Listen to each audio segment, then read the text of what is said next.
Di pedesaan, jika kamu juga ingin membangun sebuah rumah di atas air, maka metode pengecoran ini patut diperhatikan. Merancang, memproses, dan menempatkan tulangan balok dan kolom sendiri, dan menyelesaikan pengecoran beton keseluruhan. Jia mendapatkan beberapa rencana desain. Dia kemudian pergi ke lokasi sahabatnya untuk survei, dan memilih sebuah kolam ikan besar di rumah sahabatnya. Setelah mendapatkan persetujuan, dia mencabut sumbat saluran drainase. Ini adalah daerah pegunungan. Kekerasan dasar kolam tentu tidak dapat dibandingkan dengan dataran rendah. Seiring dengan turunnya permukaan air, hewan-hewan kecil juga mulai memilih tempat baru. Jia memasukkan setiap titik sesuai ukuran. Saat ini yang perlu dilakukan adalah menentukan posisi kolom. Sementara itu, menggunakan papan bambu sebagai referensi, dia mulai melakukan analisis mendalam terhadap lumpur. Ketika mendengar suara gemuruh saat menggali hingga menemukan batu, itu menandakan bahwa galian pondasi tidak perlu digali lebih dalam. Lapisan lumpur yang menutupi permukaan sekarang sudah mencapai tanah asli, jadi tidak perlu khawatir akan ada masalah. Kedalaman keseluruhan galian dasar dipertahankan sekitar setengah meter. Galian dasar perlu menggali total 13. Setelah selesai, dia bersiap untuk memotong tulangan, dan memindahkan tulangan satu persatu secara manual. Membuatnya merasa cukup berat. Setelah memotong tulangan, Jia dengan hati-hati membuat jaring tulangan, dan mengikatnya dengan kawat untuk menguatkannya.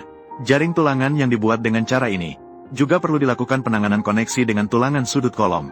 Namun sebelumnya, dia pertama-tama memotong tulangan sesuai ukuran pengukuran dengan tepat. Untungnya, sahabat sudah menyelesaikan penataan listrik.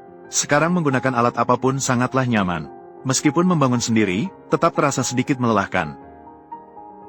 Setelah memotong, pertama, tentukan ukuran tekukan tulangan. Kolom bertanggung jawab untuk meneruskan beban bagian atas ke fondasi. Tanpa operasi ini, tidak mungkin dilakukan. Karena sahabat juga sibuk, sulit untuk bersantai. Pekerjaan ini secara alami memerlukan dia untuk menyelesaikannya sendiri. Setelah menyelesaikan pengolahan tulangan sudut kolom, selanjutnya, dia juga perlu membuat beberapa tulangan pengikat. Digunakan sebagai tulangan pengikat kolom. Meskipun tidak ada gambar konstruksi sebagai panduan. Namun, sebagai pihak pertama sekaligus kontraktor, seluruhnya hanya perlu berani mengambil risiko. Volume pekerjaan ini terlihat tidak sederhana. Memang cukup sulit, untungnya hanya ada 12 kolom. Gigitan sedikit bertahan saja sudah bisa dilalui. Selanjutnya, dia mengatur tulangan pengikat dengan jarak 20 cm. Mendengar dari master, jarak tidak boleh lebih dari 50 cm. Mengabaikan standar untuk saat ini. Mengambil antara 100 hingga 200 sebenarnya juga tidak masalah.